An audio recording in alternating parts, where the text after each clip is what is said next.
Hello friends. Current affairs में 2026 part 2। क्या है हाइलाइट्स, क्या है नेशनल इंटरनेशनल न्यूज़ आपके लिए, और स्पोर्ट्स वर्ल्ड से क्या है ट्रेंडिंग, क्या है। G7 का समिट होने वाला है नेक्स्ट मंथ में, कहाँ होगा, और उसके बारे में कुछ और मेजर पॉइंट्स जानेंगे हम। साथ में कुछ स्टेट्स में अभी असेंबली इलेक्शंस हुए हैं और नए चीफ मिनिस्टर्स बने हैं। इस एपिसोड के एंड में आपको एक बहुत इंपॉर्टेंट कलेक्शन मिल जाएगा, वो है करंट अफेयर्स का रीकैप। राइट, भूलिएगा नहीं, एक एक पॉइंट इंपॉर्टेंट है इसमें। तो चलिए स्टार्ट करते हैं और देखते हैं कि अगला G7 समिट कहाँ होने वाला है। तो वो होने वाला है फ्रांस में। फ्रांस में ये 7 कंट्रीज मिलेंगे। G7 यानी group of 7 most industrialise countries का ये ग्रुप है। USA, Canada, Japan, Germany, France, Italy और यूके, ये लोग यहाँ पर मिलेंगे जून में फ्रांस में। और लास्ट ईयर का भी कहाँ पर वेन्यू था उसे भी याद रखिएगा, वो था कनाडा में। G7 में मेंबर कंट्रीज कौन कौन है वो यहाँ देख लेते हैं। देखिए, यहाँ नॉर्थ अमेरिका से कनाडा और यूएसए है, और एशिया से जापान। साथ मैक्सिमम 4 कंट्रीज आपको मिलेंगे यूरोप से। कौन कौन? इटली, जर्मनी, फ्रांस और यूके। और इन सब जगह से, यानी कि ये 4 कॉन्टिनेंट से कोई भी रिप्रेजेंट नहीं करता G7 में। And that is south America, Africa, Australia या अंटार्कटिका। अंटार्कटिका से तो वैसे भी पेंगुइन तो पार्टिसिपेट नहीं करेंगे ये ह्यूमन गैदरिंग में। तो चलिए अगला पॉइंट हम देखते हैं क्या है आपके लिए। तो चीफ मिनिस्टर नए बने हैं केरल के। आपको बताना है ये 4 में से कौन सा ऑप्शन राइट है। तो राइट ऑप्शन है वी डी सतीसन, राइट। इनके बारे में यहाँ से पढ़ लें। ये कांग्रेस पार्टी से हैं और नए चीफ मिनिस्टर बने हैं यहाँ के। और इनकी पार्टी का नाम है, जो Congress led United Democratic Front, और इसने काफी ज्यादा सीट जीते हैं, 102 आउट ऑफ 140। तो नंबर ऑफ सीट्स बहुत ही ज्यादा इसको मिला है, और कांग्रेस ने सबसे ज्यादा, लार्जेस्ट सिंगल पार्टी यहाँ पर हुआ है 63 सीट्स के साथ। केरल के बारे में कुछ और बड़ी इंपॉर्टेंट चीजें हैं, उसे जान ले, बहुत इंटरेस्टिंग भी है। केरल का एक दूसरा नाम है, एक निकनेम है, गॉड्स ओन कंट्री। यहाँ पे हर फैमिली के पास घर है, यानी zero homeless state. Highest literacy rate है इंडिया में। हाईएस्ट जेंडर रेशियो किसी भी स्टेट का अगर आप काउंट करें तो केरल में मेल फीमेल का जो रेशियो है वो बहुत ही बढ़िया है, या फीमेल मेल से ज़्यादा है। और ऐसा नॉर्थ ईस्ट के कुछ स्टेट्स में कुछ हद तक है, बट यहाँ पर सबसे ज़्यादा लीडर है ये। हाईएस्ट लाइफ एक्सपेक्टेंसी है यहाँ पर। लीस्ट करप्ट स्टेट है। और कुछ इंपॉर्टेंट और चीज़ें देखिए, रेड बनाना यहाँ मिलता है, और ये चाय की खेती हो रही है। साथ में मसाले यहाँ बहुत से मिलते हैं। और केरल इंडिया में लार्जेस्ट प्रोड्यूसर है रबर का। क्या आप बता सकते हैं ये कौन सा डांस फॉर्म है, कौन सा क्लासिकल डांस है ये? और हमारे कमेंट बॉक्स में इसके बारे में जरूर लिख कर डालें अपना। अगर आप सब पहचान पा रहे हैं कि ये कौन सा क्लासिकल डांस है, तो जरूर अपना आंसर हमें भेजें। नेक्स्ट आ रहा है, यहाँ पर सी प्लेन सर्विस शुरू किया गया है, और इस सर्विस से काफ़ी जो टूरिस्ट होंगे वो काफ़ी अट्रैक्ट होते हैं इन सब चीज़ों से। और उम्मीद है कि इस एरिया में अब टूरिज्म और ज़्यादा बढ़ेगा। और ये शुरुआत किया गया है लक्षद्वीप में। तो which region is set to be connected with the mainland under India's first dedicated commercial seaplane service approved in 2026। Takeaways देखते हैं। Lakshadweep is targeted for connectivity under India's first commercial seaplane service, launched by Skyhop Aviation. The project aims to connect 5 islands with the mainland.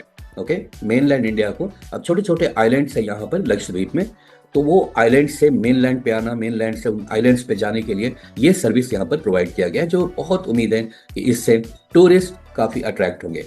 Using a modified Twin Otter aircraft, this initiative marks a milestone in domestic aviation innovation.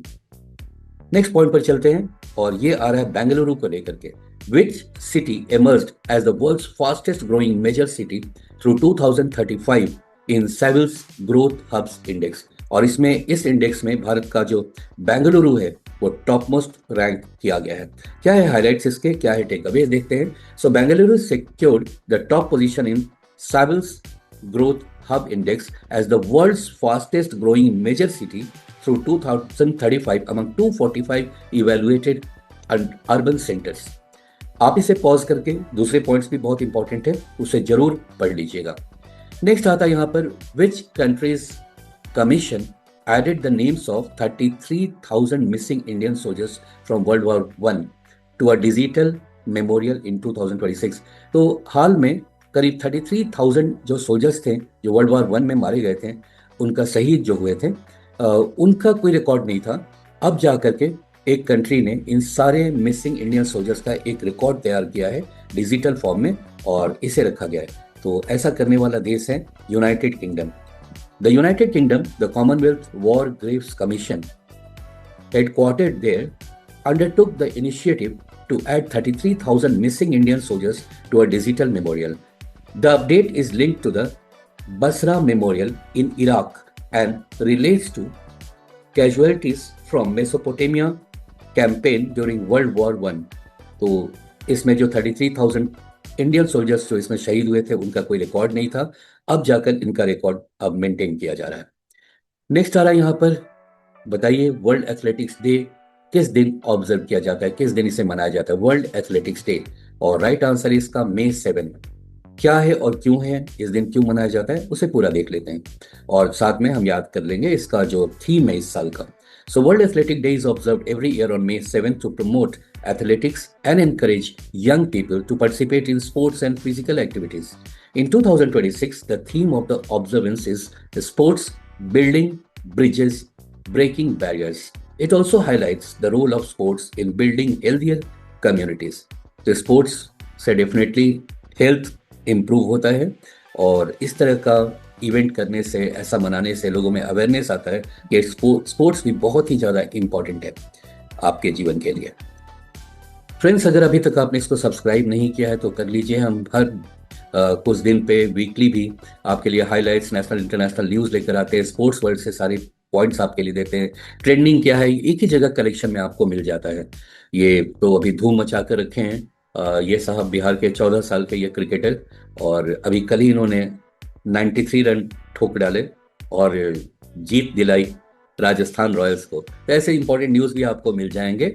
और चलिए अब इसके आगे बढ़ते हैं और एक बार और आपको बता दें, अगर आपने अभी तक सब्सक्राइब नहीं किया है तो सब्सक्राइब करना नहीं भूलिए और हाँ, बेल आइकन भी जरूर दबा दीजिएगा ताकि आपको लेटेस्ट न्यूज़ सबसे पहले आपके पास पहुंच जाए।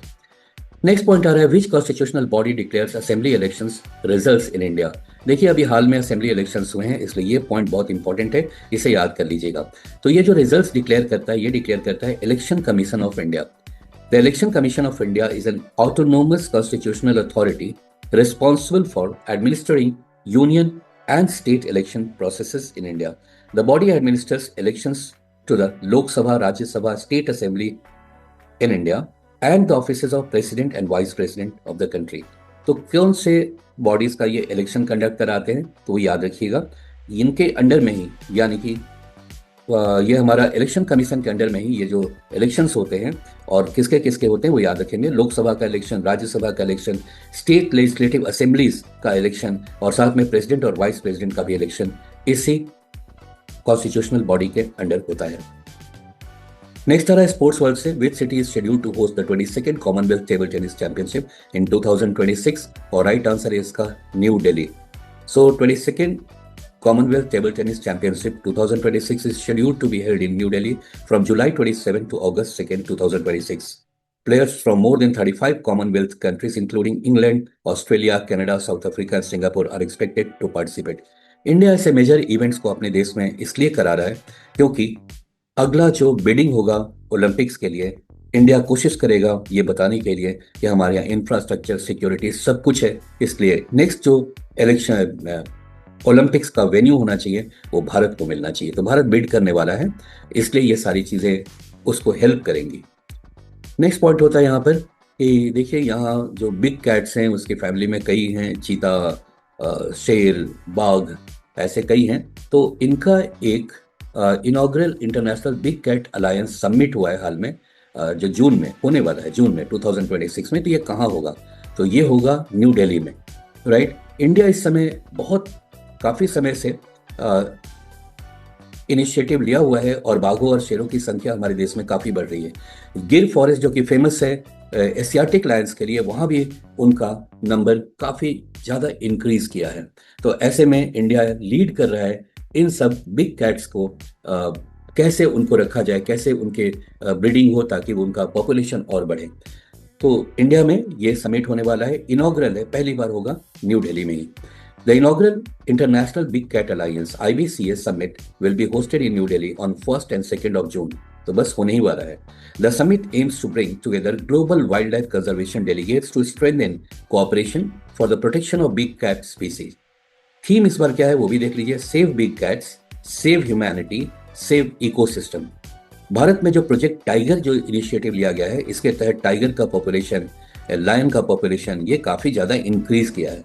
तो पूरी दुनिया जानना भी चाहेगी कि भारत ने ऐसा क्या किया कि इन सब का नंबर, पॉपुलेशन काफ़ी स्वेल किया, काफ़ी इंक्रीज किया। नेक्स्ट पॉइंट आइए आ रहा है यहाँ पर, which country announced a comprehensive road map to completely phase out fossil fuels by 2050 at an international conference in 2026। हाल में एक इंटरनेशनल कॉन्फ्रेंस में फ्रांस ने यह अनाउंस किया कि बाय 2050 हमारे यहाँ से कोई भी ऐसा फ्यूल जिससे कार्बन डाइऑक्साइड एमिट होता है उसे हम खत्म कर लेंगे। और इन्होंने बाकायदा डेट्स, ईयर्स बता रखे हैं कि इतने इतने टाइम में हम कंप्लीट कर लेंगे। आइए उसे भी देख लेते हैं। तो इन्होंने बोला है कि कोल हमारे यहाँ से फेस्ड आउट हो जाएगा बाय 2030। तो महज 3-4 साल के अंदर इनके यहाँ कोल का कोई यूज़ नहीं होगा, ऑयल का भी यूज़ नहीं होगा फॉसाइल फ्यूल में, जैसे पेट्रोलियम का कोई यूज़ नहीं होगा। ये बहुत ज़्यादा काम कर रहे हैं ये लोग न्यूक्लियर एनर्जी पे या और इलेक्ट्रिक एनर्जी पे, ऐसे काम कर रहे हैं लोग। So it will be faced out by 2045। Natural gas का भी फुल्ली फेस्ड आउट बाय 2050।